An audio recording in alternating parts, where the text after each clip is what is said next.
Hi everybody, welcome to part 13. And yes, it looks a little different than the last time you saw it. So I finished this wall. I left this door open. I already had the other walls together. So I just went ahead and basically glued it together.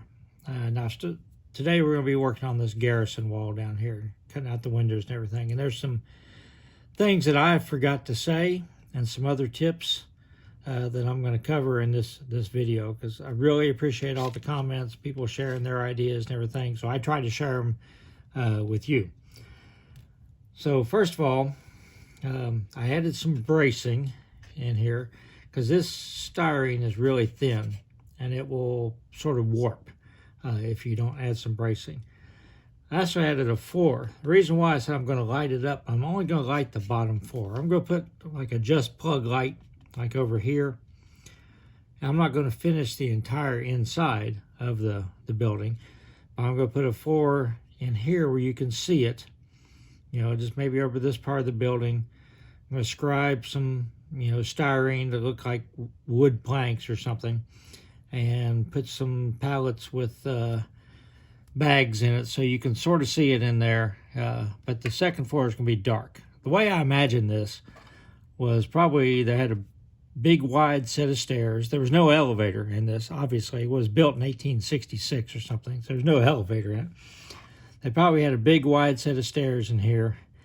And at one time, they probably had like a pulley system to pick stuff up and load it on the second floor.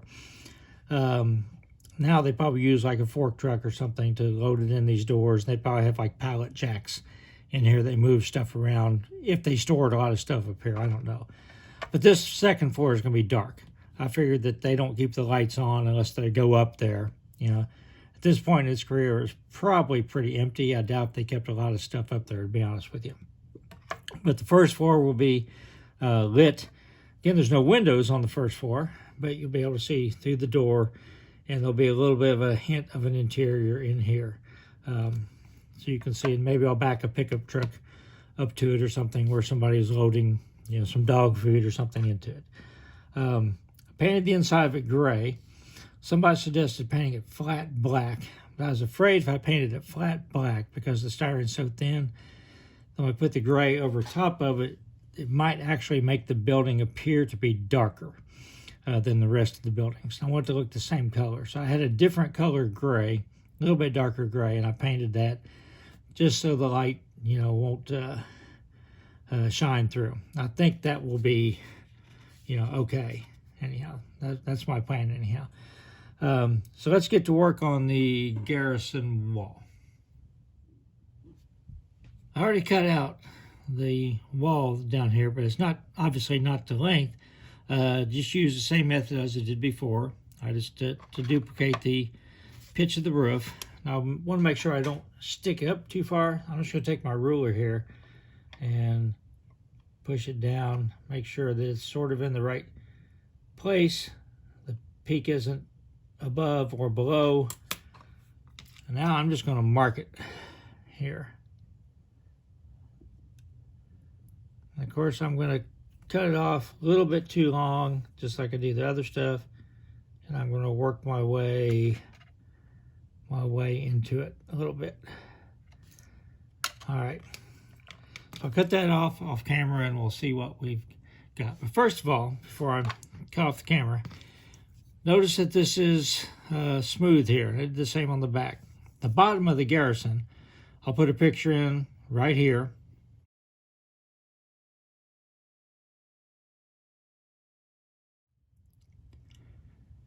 Was smooth. It was not board and batten. I don't know, what it was, why it was like that. So after I cut this length off, I'm going to try to tape it off and file off the battens just like I did on these. If that doesn't work, if I don't like the way it looks, then I'll just cut it off even with this, and then I'll just put another piece of little plain styrene down there. We'll see how it goes. So before I get too far, Ken mentioned that drilling holes with a pin vise in the corner of the windows, Boomer does that, And I did it too. This is a picture from my video about building Western Auto in Oak Hill.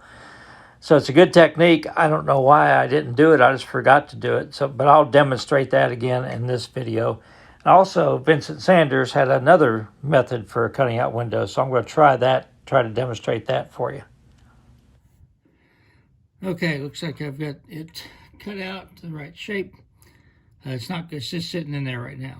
So now we will lay out the windows and cut the windows, and I'll show you those methods that I was talking about on how to do that. So I'm in the hotel room in Huntsville now. I brought this with me to work on. It did work, me marking it and taping it off. Hopefully you can see it on the camera. So that's going to be the bottom of that garrison. Now, I'm going to cut out the windows like I said I was going to. So what I did was I marked, again, it's easier to cut from the back side. So while I had it in place, actually I temporarily glued it in place very lightly because I wanted to make sure that the window is lined up. So I marked like this to make sure the window's lined up, and I've just been working from those marks. So I drew a center line down the building, center of the building, and judging by the picture, I'm just going to put these two windows, space them out in the center again, overall. So these are the windows. I think they're slightly too small, but again, you can't really be too picky when and for the top one, I have to be careful not to place it up too high, or I'll run into that. So I'm going to go ahead and cut out these bottom two right now. Well, I'll show you how to do it on camera with the tips that we were talking about, and then I will cut out the other one off camera, and that's all I brought with me to work on. So the first method, I have my little pin vise, and I'm just going to go to where the corners are, and I'm just going to drill a hole there. And as, of course, just like everything else, you want to do it rather be off to the inside than off to the outside.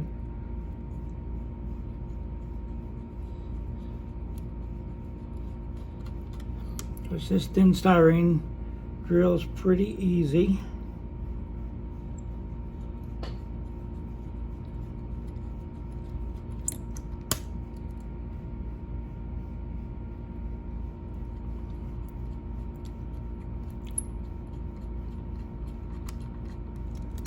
Okay, so I have my 4 holes right there. And then you can take the chisel knife, if you've got it, and you can work it for the ones up and down, but it's too wide for the other. And you just try to keep it lined up on the corner of the holes. And but you're going to have to do a lot of, at least I'm going to have to do a lot of sanding and filing. I would rather put a little bit of work into sanding and filing than to cut it out too big and have to cut the whole piece over again. Okay. So then I'm just, with the other knife, because this too, I will just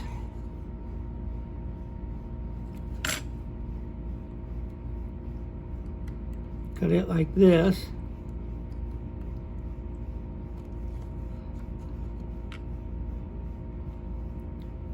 Again, my holes are a little bit to the inside. It's okay, it's what I wanted.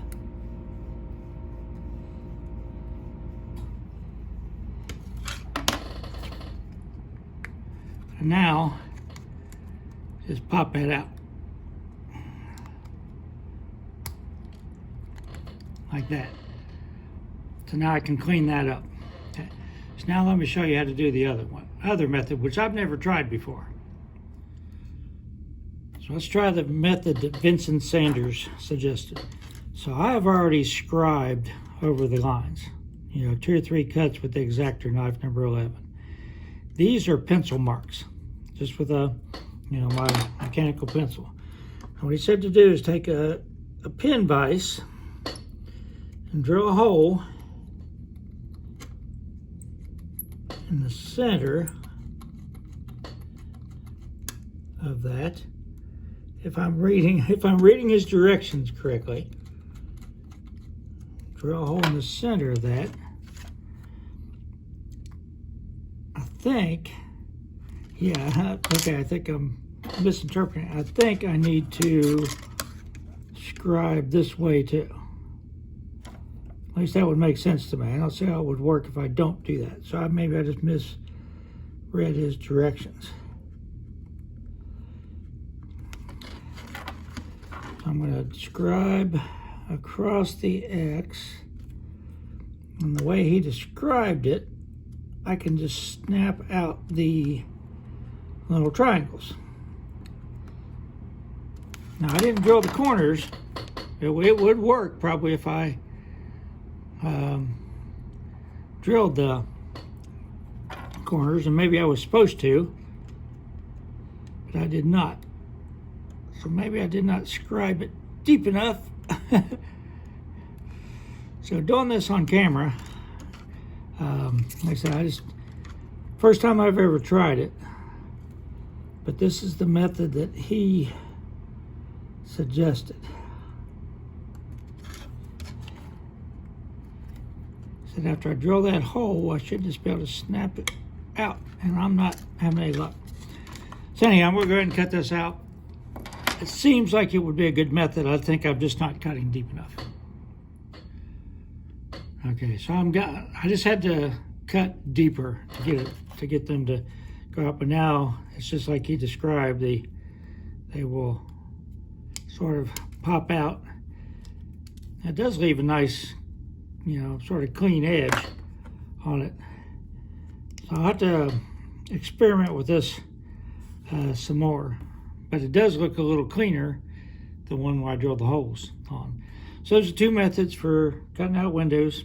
I'm going to turn the camera off, clean all this up, glue the windows in, and that's all I'll be able to do while I'm down here in the hotel.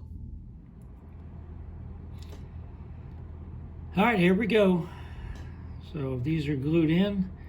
That's all I can do while I'm here at the hotel. So when I get back, I can glue this end onto the building, and we can work on either the floor or the roof, because we're just about done. So everybody stay safe.